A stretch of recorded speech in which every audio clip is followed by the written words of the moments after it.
비상방역 총합회의가 진행됐습니다.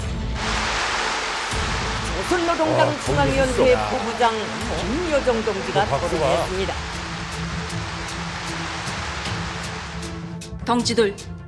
덩치들, 우리가 이번에 겪은 국난은 명백히 세계적인 보건 위기를 기하로 우리 국가를 압살하려는 족들의 반공화국 대결 강중에 철회한 것이었습니다.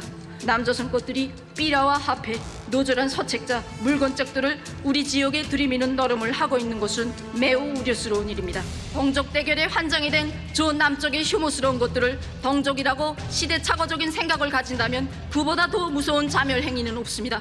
만약 적들이 우리 공화국에 비루스가 유입될 수 있는 위험한 짓거리를 계속 행하는 경우 우리는 비루스는 물론 남조선 당국 것들도 박멸해버리는 것으로 대답할 것입니다. 박멸은 대개 바퀴벌레들한테 쓰는 거예요. 그러니까요.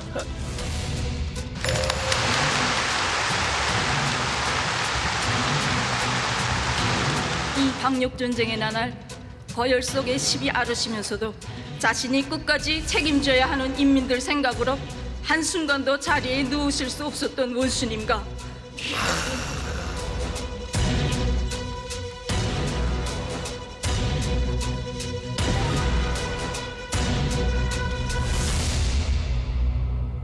Her influence stems from her close relationship to her brother Kim Jong-un, but it's also thanks to the incredible skills she's demonstrated since entering public life. Emotional scene with images of medical personnel and party officials in tears feeding the country's propaganda machine. It was also the moment when Kim Yo-jong affirmed her position as the regime's second in command. It's also allowed Kim Yo-jong to present herself as an indispensable figure for the country. It's conceivable that she could succeed her brother, especially given the persistent rumors about his significant health problems.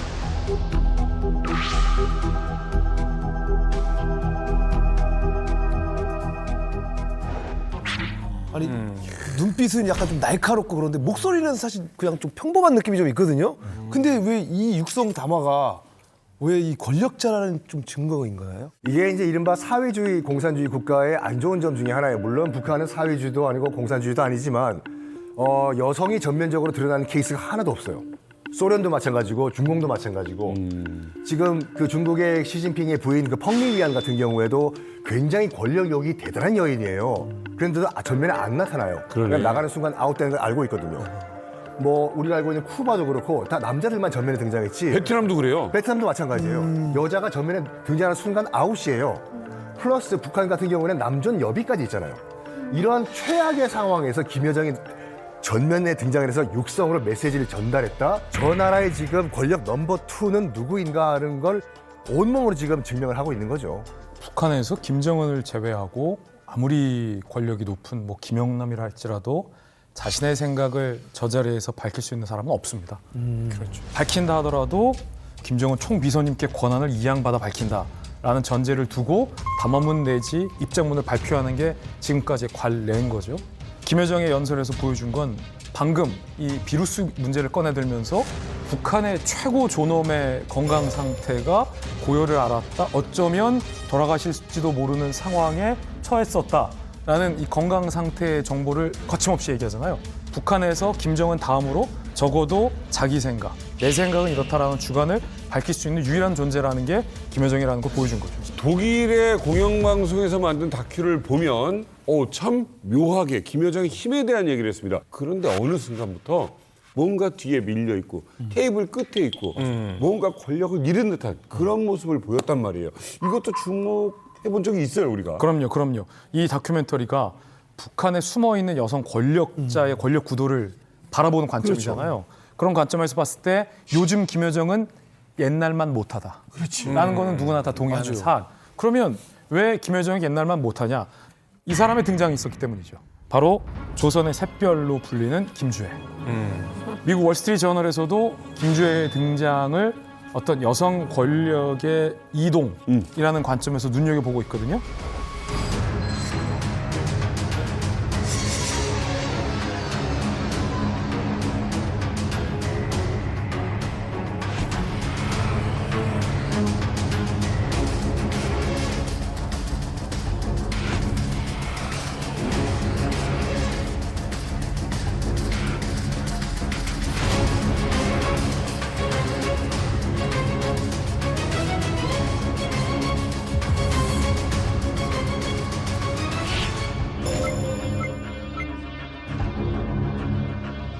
So Kim Joo-ae first appeared at an ICBM launch in November.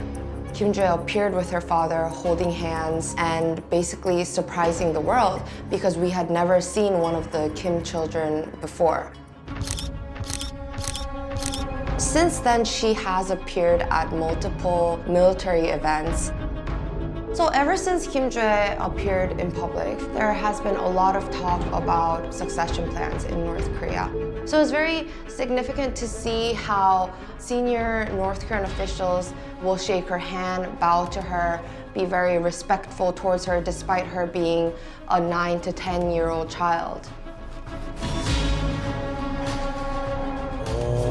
와, 군인이 허리 숙여서 인사하는 거. 대장이, 해군 대장이 참.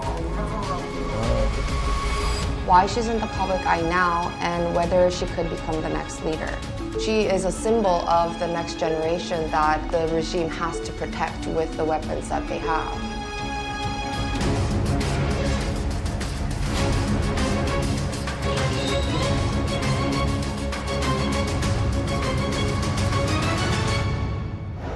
아빠 어디가 보는 것 같아.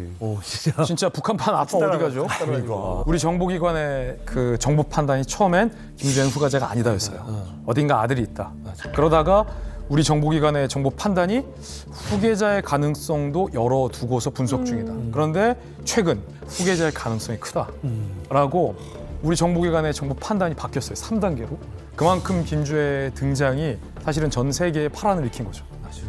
그러면서 김여정이 점점점 멀어지고 있는 거죠. 기가 막히다. 사실 외국인들의 반응을 보면 김주의 후계자설에 대부분 동의하는 것 같아요. 여기 보면은 나는 주혜가 미래의 리더가 될 가능성이 높다고 생각한다. 김여정 덕분에 북한에서 여성의 역할이 많이 바뀌었거든. 여기 핵심인 것 같아요. 그래서 가능할 수 있어. 왜냐하면은 갑자기 김주혜가 등장했을 때는 북한 사람들도 뭐지? 근데 그 전에 김여정 그리고 현성월 그리고 심지어 이제 부인까지 등장하면서 정치 무대에서 여성들의 그런 지위가 올라간 상태에서 주혜가 등장하는 것이 어쩌면은 롱런으로 봤을 때 주혜를 위한 이제 밑작업, 미리 보여주는 그런 그림이 아닌가 저는 그렇게 보고요. 그러니까 마라톤에서 얘기하면 네네. 소위 이제 페이스메이커라고 하는데 그렇죠, 예. 뒤에 있는 진짜 선수가 완주를 할 수 있도록 그렇죠. 앞에서 먼저 끌고 나갔다. 그럼요. 페이스메이커들이죠. 그래서 북한에서 그 김주혜에 대해서 이야기하는 걸 보면요. 첫 번째는 사랑하는 자제. 존귀한 자제. 심지어 이제는 샛별 여장군까지 이제 호칭을 줬거든요. 그 말은 뭐냐면 북한에서 그만큼 김주혜가 후계자 될 가능성이 점점 올라가고 있다라고 이제 보시면 될 것 같습니다. 그러고 보니까 이 열병식 때 주혜가 등장했을 때 김여정은 저 멀리 구석에서 있었던 사진이 있었잖아요. 이때 사실 스포트라이트는 김정은, 리설주, 김주혜가 다 받았잖아요. 그럼요. 심지어 리설주도 지금 한 발짝 물러서서 뒤에 걷고 있네요. 있어요. 뒤에 있고. 와. 예. 네, 그래서 생긴 별명이 이제 모퉁이 공주라고. 원래 백도 공주였는데 모퉁이 공주로 그냥 격화가 됐습니다. 이게 뭐야? 레드 모퉁이에 있으니까. 그러니까 저기 아까 구석에 있고 그다음에 이 세 사람 레드 카펫을 걸어가는 것을 갖다 멀찌감치 떨어져가지고 바라보고 있지 않습니까? 그리고 이번뿐이 아니라 같은 달 17일 광명성절을 기념으로 열린 이제 체육 경기 대회가 있었거든요. 맞아요. 거기서도 저쪽 구석에 가 있지 모퉁이에 않습니까? 있네. 중심에는 지금 김정은하고 김주혜가 앉아 있고 이것만 봐도 이제 그 달라진 위상을 알 수 있는데 근데 이런 것도 있지 않겠어요? 사실 우리가 자기 자리가 불안할 때 사진 찍으면 가운데서 찍으려고 하고 권력자가 쓰면 옆에 가 쓰려고 하지 자기 힘에 대한 확신이 딱 쓰는 순간은 사실 그렇잖아요. 진짜 부자들이 옷차림에 그렇게 신경 안 쓴다고 하잖아요. 오히려 어설프게 부자처럼 보이고 싶은 사람들이 명품과 뭘 들고 다니지 뭐 마크 주커버거는 맨날 그 늘어진 티셔츠 스티브 잡스는 폴라티만 입고 다녔다고 하는 건데 김여정 입장에서는 내 위치, 내 힘이 어느 정도다라고 확신이 쓰는 순간 어디에 있건 뭐 그게 그렇게 그거를 이제 개인이 그냥 스냅샷으로 찍었으면은 그렇게 우리가 이해를 할 수가 있는데 북한 정부의 공식 사진이잖아요. 제가 봤을 때는 이거는 약간 그 암묵적인 경고라고 봐요. 그러니까 이거 공개적으로 망신 준 거예요. 너 구석에 찍힌 거 만인들이 다 보게 내가 공개를 하겠다. 그러니까 까불지 마라 이거거든요. 다른 또 사진이 있는데 그 현지 시찰 사진도 있거든요. 딱 보니까 지금 아직도 모퉁이 어디야? 저 원리를 찾아라 저기 산 밑에. 원 안에 있는 게 이제 김여정. 확실해요? 확실해요? 근데 잘 안 보이는데 죠? 그래서 저걸 봤을 때도 마음만 먹으면 너를 프레임 밖으로 이제 아웃시킬 수도 있지만 일단 너를 프레임 안에 넣는데 구석에 모퉁이 공주로 내가 막아버리겠다. 그 말은 뭐냐면 까불지 마라라는 공개 경고인 것 같아요, 저게요. 저는 그렇게 생각하지 않는데요.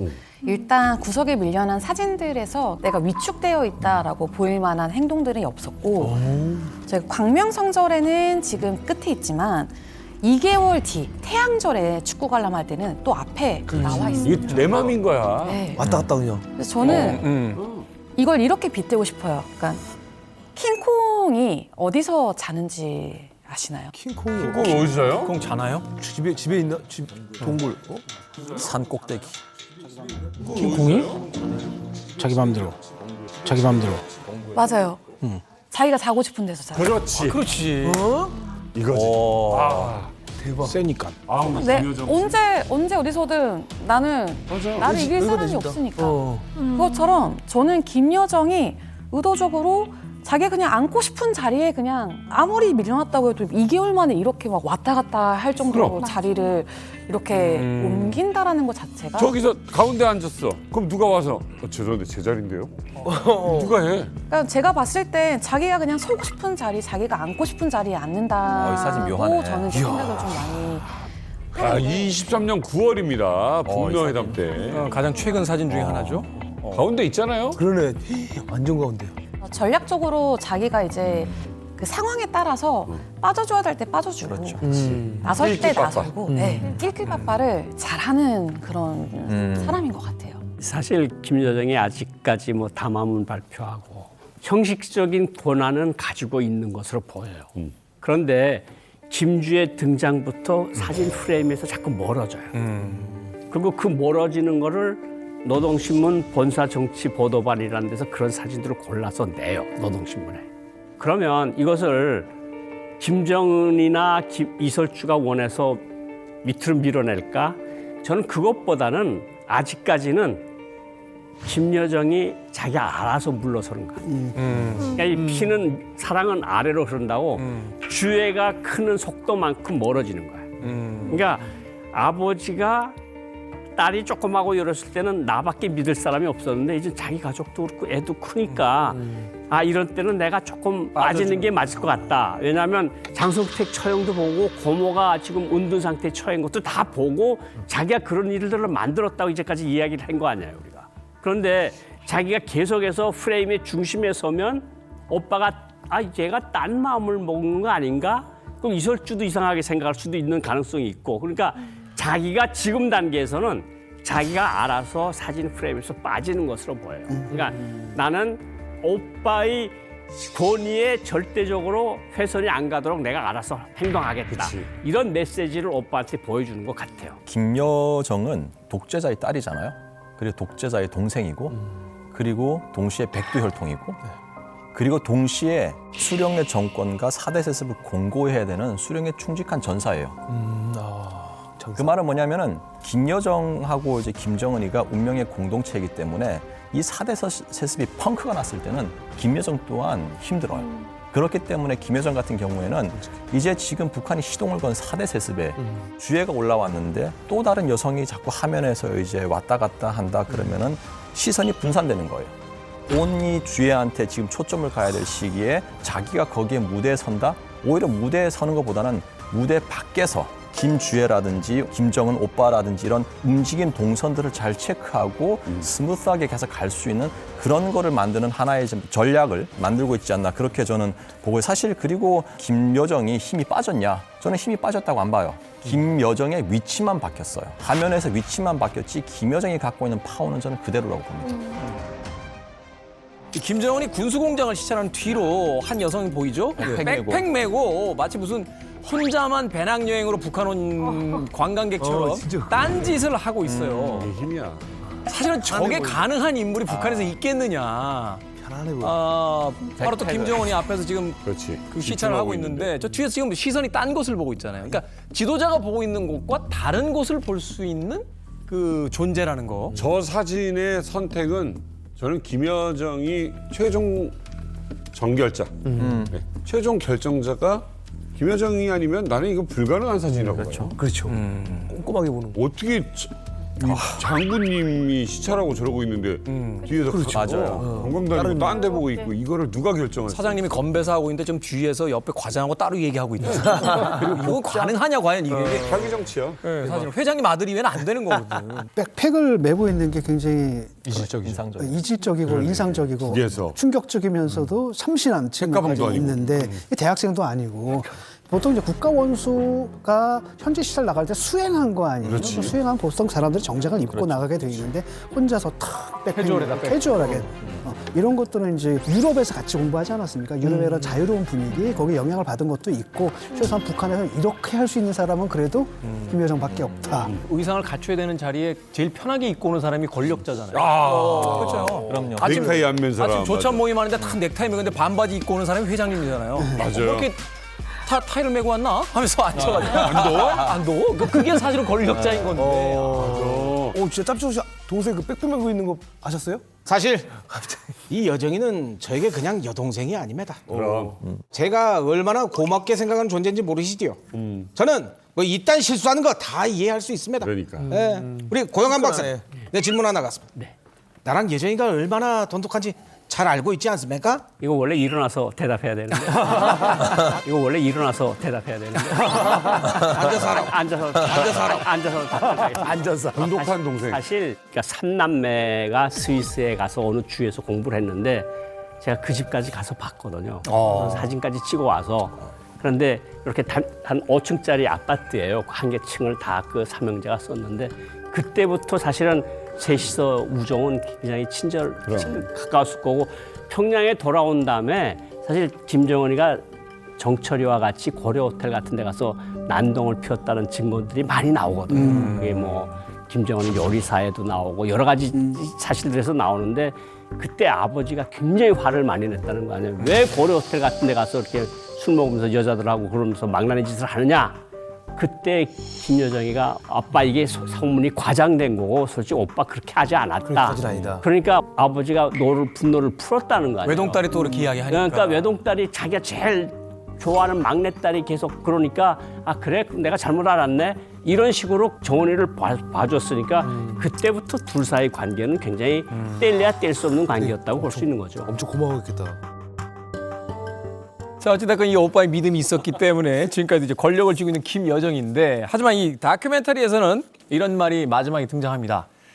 김여정은 공식적인 직함과 상관없이 북한의 2인자임이 분명하며 누가 세습을 하든 김정은의 가족이 권력을 계속 장악할 것이다 라고 했습니다. 여기서 이제 누가 세습을 하든은 김여정이 아니라 김주애가 하더라도 결국은 김정은의 가족이 권력을 장악할 것이다. 자, 그렇다는 건 김주애가 세습을 해도 김여정은 여전히 권력을 가질 수 있다라고 분석을 하고 있는 건데 주애가 만약에 4대 세습을 하게 된다면 그때 김여정의 위치는 어디에 있을 것인가? 김여정. 네. 이게 이제 또 가장 중요한 이야기잖아요. 그렇죠. 이 북한의 미래를 연구하는 학자들과 기자들 사이에서 가장 관심 있는 게 4대 세습을 누가 할 것인가라는 질문에 궁금한 이유는 앞으로의 북한 미래는 어떻게 변화할까? 사실 그걸 보기 위해서 누가 키를 잡을 것인가거든요. 그런데 만약에 김주애가 아직 미성숙했을 때 아버지인 김정은이 죽어요. 그래서 불안전한 상황에서 김주애가 바통을 이어받았을 때 북한에서 가장 큰 영향력을 발휘할 사람은 한 명, 김여정. 그렇지. 그런데 이 북한에서 김여정의 존재와 마치 평행 이론을 이루는 듯한 사람이 있습니다. 누구요? 과연 그 인물은 누군지 저희들이 영상으로 준비했습니다.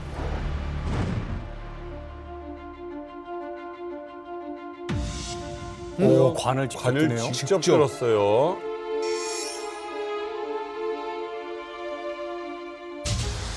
김정은의 스승 현철해 동지입니다.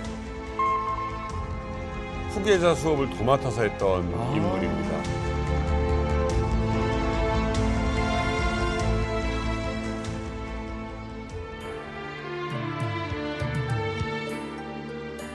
현철의 동지, 내가 왔습니다. 한번 눈을 떠보십시오. 그렇게 정을 나누다가 작별 인사 한마디 없이 이렇게 영영 떠나려고 합니까? 이렇게 가면 나는 어떻게 합니까?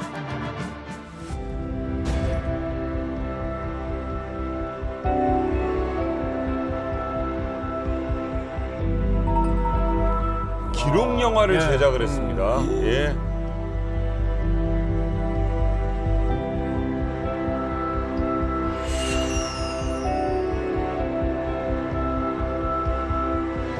아, 진짜 어릴 때부터 같이 있었구나. 제2의 아버지 같은. 그러네요.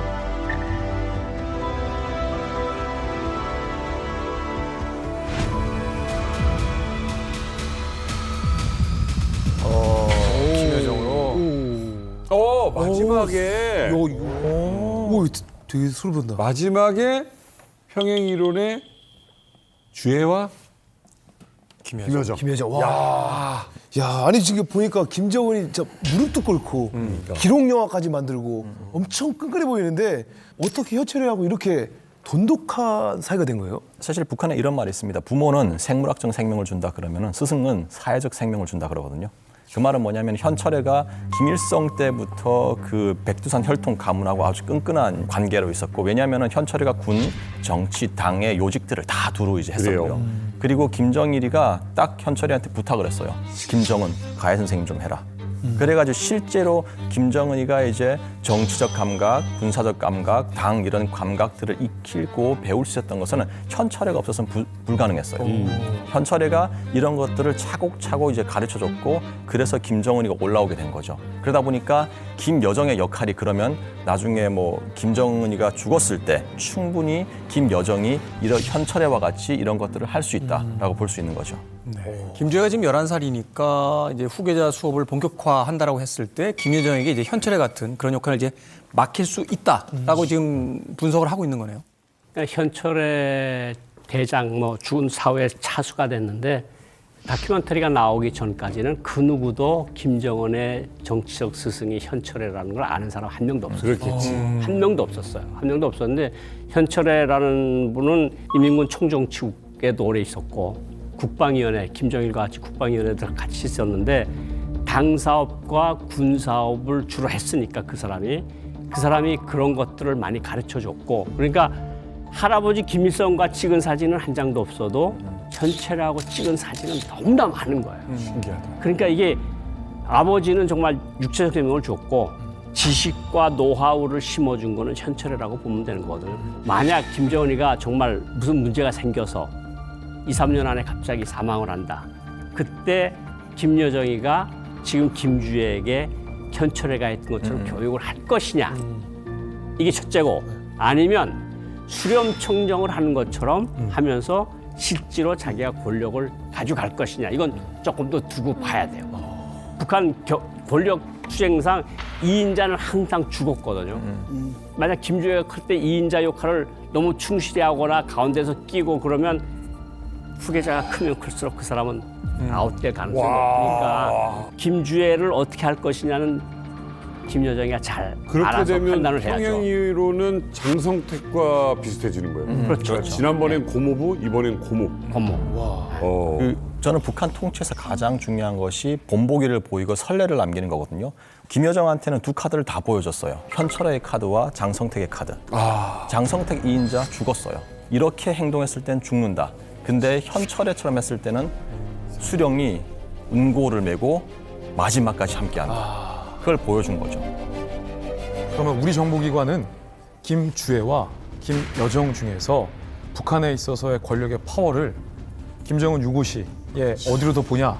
우리 권력기관은 김여정에게 봐요. 아직 미성숙한 김주애가 북한을 통치할 능력이 부족하다는 걸 알아요. 근데 김여정은 조직도 있고 능력도 있고 잘할 자신감도 있어요. 자신만만하다는 거죠. 리설주나 김주애조차도 혼자 북한을 통치한다라는 건 생각하지 못할 거예요. 우리 정보기관은 이러저러한 이유를 근거로 만약에 아직 주애가 어릴 때 김정은이 세상을 떠난다면 김여정이 단순히 현철애의 위상에서 그치는 게 아니라 김여정이 주도적으로 북한을 통치한다라는 것에 무게를 두고 있는 거죠. 시간이 말해준다고 봐요. 만약에 3년, 5년 짧은 기간에 김정은이가 사망을 한다면 김여정이 무슨 생각을 할지 몰라요. 근데 이게 10년, 15년, 20년 지나면 오히려 김주애가 자리를 잡는 거죠. 그러니까 모든 것은 시간이 말해줄 거다. 저는 그런 생각을 해요. 그 역사적으로 봤을 때 만약에 이제 김정은이 언제 죽냐 이게 굉장히 큰 관건이에요. 그렇지. 그러니까 이 후계자가 어린 상태에서 왕이 죽죠. 100% 모든 역사적 케이스가 삼촌이나 고모나 옆에서 다 치고 어린 조카를 죽여요. 그래서 자기가 왕이 돼. 대표적인 케이스가 수양대군이나 단종이잖아요. 그래서 김정은이 언제 죽냐 이게 가장 큰 키포인트일 것 같아요. 아니 근데요 듣다 보니까는 이번 주는 잠잠한가 했더니 또 나 죽는 이야기예요. 또 마무리는 아니 매주 살아있는 사람을 데려다 놓고 왜 뒷일을 걱정하고 있습니까? 멀쩡합니다. 네. 걱정하지 마시라고. 아니 걱정하는 게 아니라 고대하고 있는 거예요.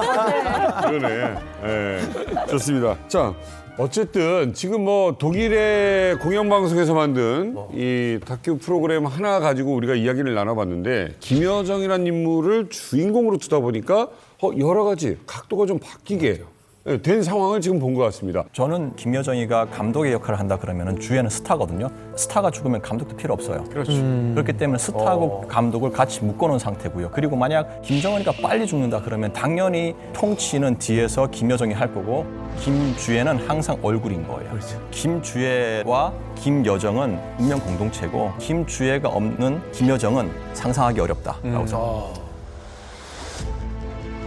Regardless of who succeeds the present leader, the Kim family looks set to keep its grip on power.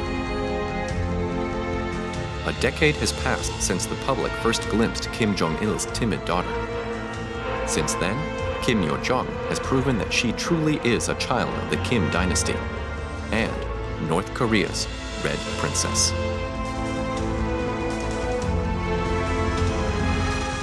이 사진을 보시면 여기 보이시죠? 김정은 위원장하고 이설주. 왜 제일 쌀? 이설주, 여기가 이제 현송월, 김여정.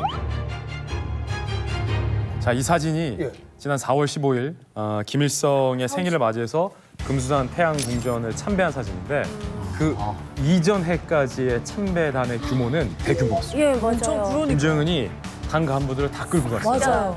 조선노동당 총비서 김정은 동지께서 제8기 당중앙 지도기관 성원들과 함께 금수산 태양궁전을 찾으시었습니다. 근데 지금 이 사진을 보면 보세요. 김정은 있죠? 네. 옆에 당연히 이설주 있죠? 네. 그리고 가운데 회색 양복 입은 사람이 조용원이고 이 조용원은 김정은이 등극하면서 아버지 시대 때부터 물려왔던 간부들을 다 숙청하고 맞아. 김정은이 직접 발탁해서 최고위직까지 끌어올린 김정은 정권의 실세 중에 실세예요. 조용원이 가운데 있죠. 그 바로 다음에 동생 김여정이 있죠. 그리고 그 옆에 현송월이 있는데 왜 있냐고. 실세만 있어. 그래.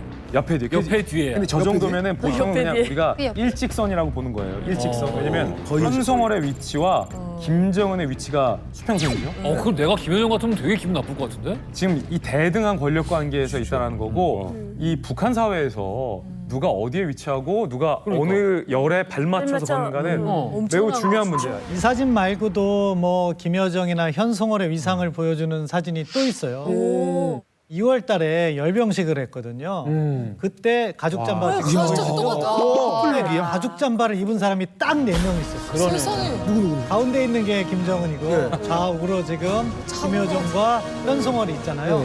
근데 앞서 그 화면에 있었던 조용원도 가죽 잠바를 입었어. 이건 뭘 의미하냐? 김정은 위원장이 가장 신뢰하는 측근들에게 저 가죽 잠바를 하사했다는 걸 의미해요. 그것도 허락받지 않고 위원장하고 똑같은 옷 입고 나오면 잘못하면 숙청당하거든요. 그런 점을 고려할 때 지금 김정은 위원장 주위에서 김정은 위원장이 가장 신뢰하는 사람들이 바로 저 4명이다. 그냥 가죽만이 아니라 디자인이 똑같아요. 디자인 완전 그러니까 이 더플 코트라고 하잖아요. 그래서 김여정이 입은 여성 가죽 코트와 현송월이 입은 여성 가죽 코트가 동일하죠.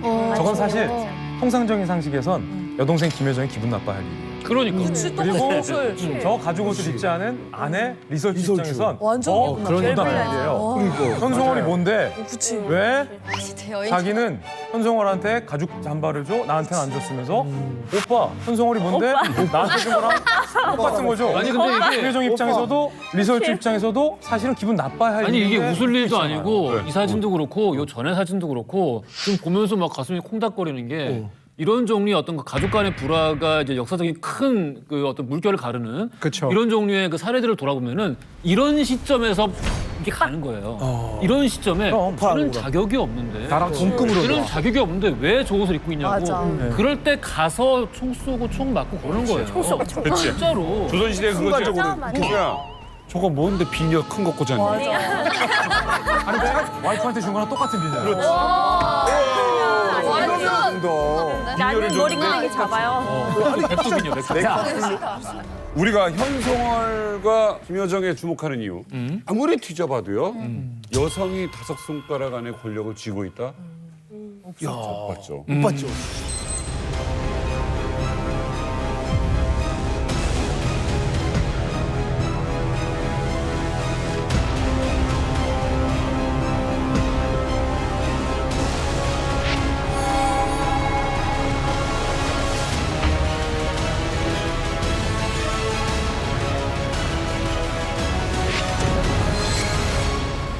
사실은 형이라든가 이런 분은 권력 갈등 과정에서 경쟁을 했기 때문에 편안할 수가 없는 것이고 그리고 김정은이 등극했을 때 북한의 권력의 요직을 차지하고 있었던 원로들은 자기가 상대하기가 상당히 불편했겠죠. 그래도 고모부도 또. 예, 그렇죠. 그리고 고모부는 권력을 남용하다 자기가 척결했어야 되고 그러다 보니까 주변에서 편한 사람을 찾았을 것이고 그게 이제 여동생과 현송월과 뭐 부인은 아직은 권력에 아주 가깝다고 볼 수는 없지만 그런 사람들을 주변에 둔 것이다. 뭐 그 점이 저는 가장 큰 요인이라고 봅니다. 김정은의 어떤 스타일은 내가 뭔가 조언을 구하고자 했었을 때 나의 의전을 보고 나의 일거수일투족을 갖다 전부 다 감시할 수 있고 나의 모든 것을 통제할 수 있는 사람이 남성보다는 여성이 편한 거고. 아, 그러면 성향의 문제일 것이다. 네, 그러니까 성향의 문제도 있고 두 번째 꾀를 찬 김여정은 운이었던 거예요. 그게 김여정이 여성이어서 그랬던 거지. 그 김여정이 남성이었으면 달라졌을 거예요. 견제의 대상이 될 것 같아요.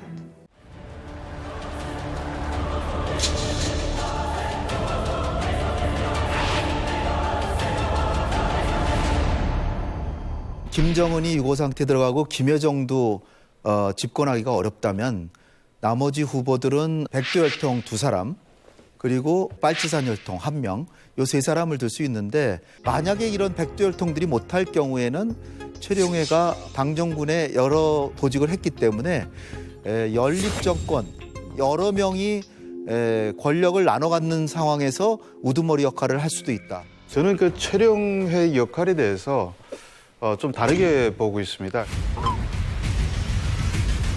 북한이라는 시스템은 실질적 권력과 형식상 권력으로 나눠집니다. 최룡해가 현재 인자는 많지만은 쉽게 말하면 북한 정권의 바지 사장에 불과합니다. 그러니까 북한의 컴플렉스가 뭡니까? 지금 김정은 같은 경우는 어머니가 후지산 술기고 뭐 이런 컴플렉스가 있는데 최룡해 같은 경우는 아버지 최현 때부터 시작해가지고 북한 정권의 정통성을 보여주는 쉽게 말하면 조연이죠, 조연.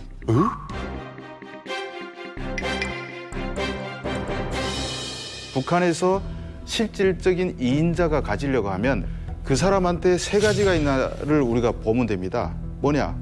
인사권, 군권, 그리고 비밀경찰을 조종할 수 있는 능력. 이 3가지 권한이 있어야 되는데 지금 최룡해한테는 아무것도 없고 과거에도 없었어요. 껍데기 뿐이구나. 사실상 권력 서열에서 힘이 바뀌고 그리고 만약에 김씨 패밀리가 다 없어졌다 해도 최룡해는 올라서지 못합니다. 왜? 군권 가진 놈이 더 파워가 있고 인사권 가진 놈이 더 파워가 있지 그리고 비밀경찰 진 사람이 최룡해 따위는 얼마든지 제거해버릴 수 있거든요. 그래서 지금 실질적으로 최룡해는 명목상의 바지 사장으로서의 무슨 직함은 가득 가져서 인자처럼 보이지만은 자기가 실질적으로 움직일 수 있는 힘이 없어요. 그래서 최룡해 같은 경우는 그냥 백두혈통을 보여주는 조연의 역할에 그치고 있다. 저는 그렇게 보고 있습니다. 또 다른 시각에서 그러면은 얘기를 들어보니까 갑자기 궁금해지네요. 그럼 우리 주 기자님이 생각하시는 실질적 이인자는 누굽니까?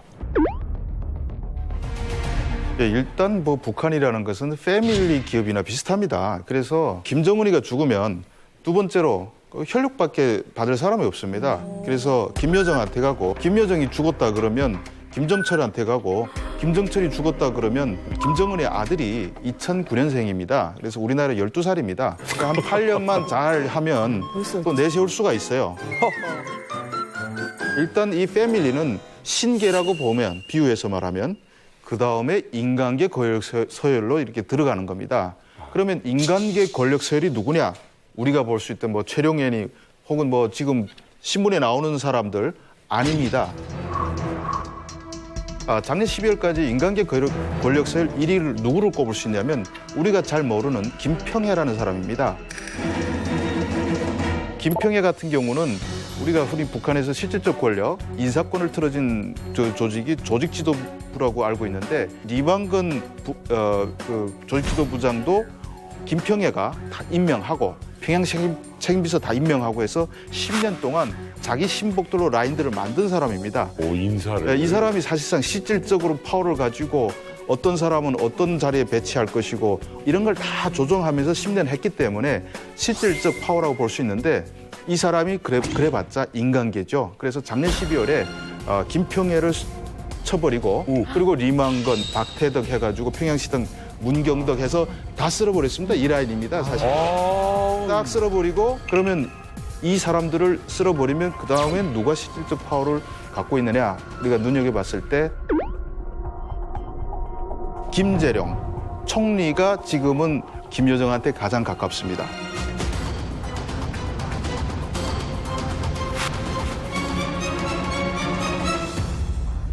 근데 알고 보면 예전에 김평해가 평북 도당 책임비서일 때 김재룡이 조직비서를 하다가 알력이 생겨가서 강원도로 쫓겨갔어요. 10년 전에.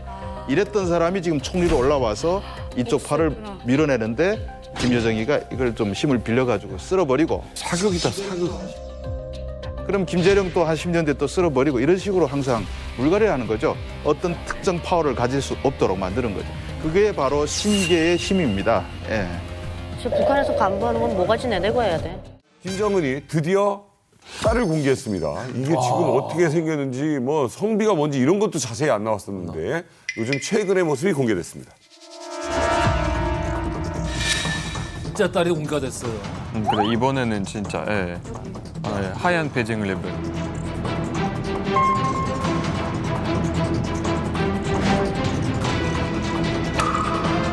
야 이렇게 딸하고 둘이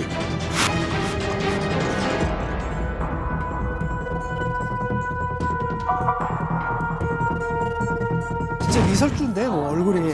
리틀 리설주. 역사적인 중요 전략무기 시험 발사장에 사랑하는 자제분과 유사와 함께 몸소 나오시어 우리 진짜 부모님. 너무 똑같이 생겼죠? 진짜 닮았다. 똑같아요, 똑같아. 김여정까지 등장을 했다.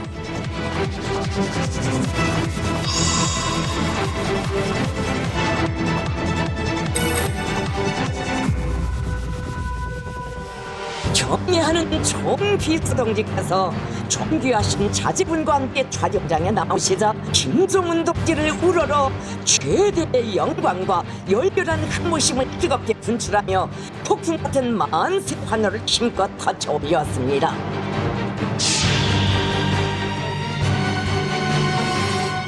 아무튼 이런 거 보면 너무 신기한 것 같아요. 어떻게 저렇게 누가 의문을 표하겠어요?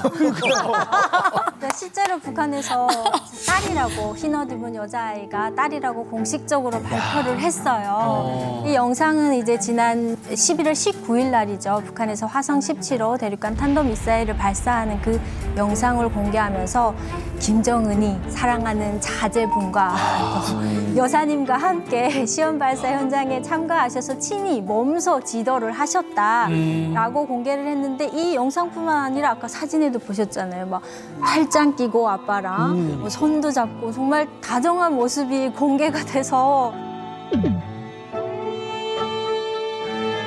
이 군사적으로 보면 이 군사 혁신이 있은다면 군사 전략이 바뀌는 시점이 오거든요. 네. 지금 재래식 무기에서 이제 전략 무기로 바뀐 이 시점에 어떻게 보면 지금 현재 통치자보다 더 화려한 색을 입은 다음 세대를 보여주는 거는 우리 다음 세대는 이 군사 혁신으로 가는 거다. 그러니까 즉 핵, 대륙간 탄도탄이 우리 다음 세대를 지켜주는 너희 세대를 지켜주는 의미다. 저는 이런 식으로 좀 분석이 됐습니다. 과거에 북한에서 김일성 집권 시기에는 그래도 김일성 가족에 대해서 사람들이 다 알았거든요. 그리고 김정일, 김경희, 김평일 뭐 이런 식으로 알았었는데 문제는 후계자 뭐 이런 권력 계승 구도 싸움이 나면서 김정일이 되고 근데 문제는 김정일은 적고부터 시작부터 좀 뭔가 좀 꼬였잖아요. 그렇지. 그러다 보니까 이쪽에 대해서 되게 미스테리하게 이렇게 한마디로 치부처럼 여겨졌단 말이에요. 맞아요. 그래서 그쪽에 대해서 사람들한테 알려주지도 않았고 관심 가지는 것 자체가 불경스러운 것. 그래서 매체에 네, 전혀 등장하지 않았습니다. 근데 이제 김정은이 들어서면서 뭔가 이렇게 결혼도 보통 사람들처럼 되게 당당하고 그래서 처음에 이설주를 데리고 나왔을 때부터 되게 쇼킹했었는데 이번에 애까지 손잡고 내려오고 근데 우리가 정보당국은 김정은에게 3명의 자녀가 있는 걸로 추정이 돼 있는데 그 데니스 로드맨하고 얘기할 때 김주애가 둘째 딸로 네, 이렇게 추정을 하고 있습니다. 사실 함께 나오긴 했지만 정확하게 누구인지 그 이름이 김주애인지 이런 거는 아직 네, 정확하게 알 수 없다고 이게 생각합니다. 재밌는 게 김정은이 처음에 등장했을 때 우리나라 언론뿐만 아니라 전 세계 매체가 정운으로 표기를 했어요. 김정은? 예, 그 정운이라는 이름을 우리 정보당국하고 미국 정보당국이 먼저 특정을 했는데 저희가 도청을 통해서 그 이름을 알았거든요. 아주 오래전부터. 김정은이 학창 시절에 스위스에서 유학을 할 때 우리가 해외 전화를 할 때 우리 정보기관이 도청을 해요. 그래서 북한 사람들 사투리가 있어서 정운이는 해서 정운인 줄 알았어요. 듣는 거에 따라서. 근데 정은이라는 발음하고 정운이라는 발음하고 북한 분이 뭉개서 얘기하면 맞아요. 남한 사람들은 대한민국 사람은 헷갈리거든요. 맞아요. 그렇지. 정운이는 그래서 정운으로 하다가 북한 당국이 그걸 한 며칠 냅뒀어요. 즐기고 있다가 나중에 기록물을 통해서 김정은이다라고 공개를 했거든요. 그렇지. 근데 지금 주애라는 것도 데니스 로드먼 발음이에요. 외국인 발음이잖아요. 주애. 그래서 실제 주엔지, 주옌지, 주현지, 주헨지 알 수가 없어요. 그래서 제가 조선중앙통신 방송을 유심히 봤는데 이름을 이번에 뺐어요. 사랑하는 자제분과 라고만 했거든요. 사랑하는 자제분과 유사와 함께 몸소 나오시어 시험 발사 좋은 과정을 직접 지도해 주시며 그래서 실제로는 주애가 아닐 가능성도 있어요. 주예, 주해, 주희 뭐 이럴 가능성이 많아요. 아직은. 저는 북에서 나오는 사진 한 장마저도 의미 없는 건 없다라고 생각을 하는데요. 이 하얀 옷을 입히고 깜깜한 밤에도 가장 눈에 띄게 하고 주목받게 하는 거, 이 하얀 패딩, 하얀 옷이 아닌가라는 생각을 해봤어요. 자기 딸을 공개하는 것이 쉬운 일은 아니었겠죠. 이왕 이 공개적으로 이제 이 석상에 내미는데 스포트라이트를 자기 딸한테 이제 비추려고 했던 의미가 아니었나 봐요. 그렇죠. 눈에 확 띄게. 그 딱 보이죠, 얼씬. 원래 풀샷에 있어도 걸리죠. 백이라는 건 북한에서 로열을 상징해요. 그래서 백두산 할 때도 백, 백마, 백. 그리고 백두산에 눈이 내렸을 때 백마를 타고 올라가는 모습을 공개하거든요. 그리고 김정은이 백마를 타고 백두산 정상에 갔을 때 백두 혈통까지만 백마를 허용되고 그 뒤에부터는 전박이 말을 태워요. 이 백색은 김정은의 백두 혈통에게만 허락된 색이다 하는 일종의 왕족의 상징 같은 건데 저는 오늘 이 김정은의 둘째 딸 주의 양이 입고 나온 흰색에도 다 의미가 있다고 봅니다. 우선 러시아랑 비교하자면 되게 독특하다고 얘기할 수 있는 게 푸틴을 자기 가족을 계속 숨기고 있거든요. 진짜네.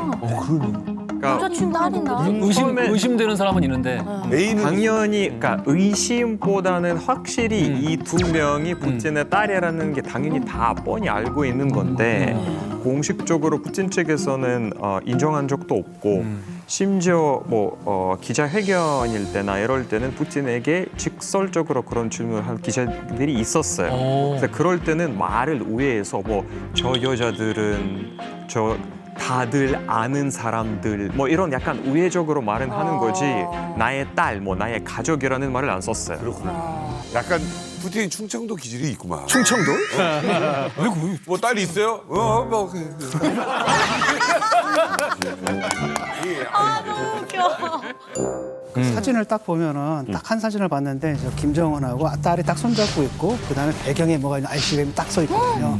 어떤 그 나의 페이스북 친구가 딱 올려놓고 뭐라고 붙였냐면 제목을 아빠와 ICBM. 노래도 있어요. 어젯밤에 우리 아빠가 사랑스런 ICBM을.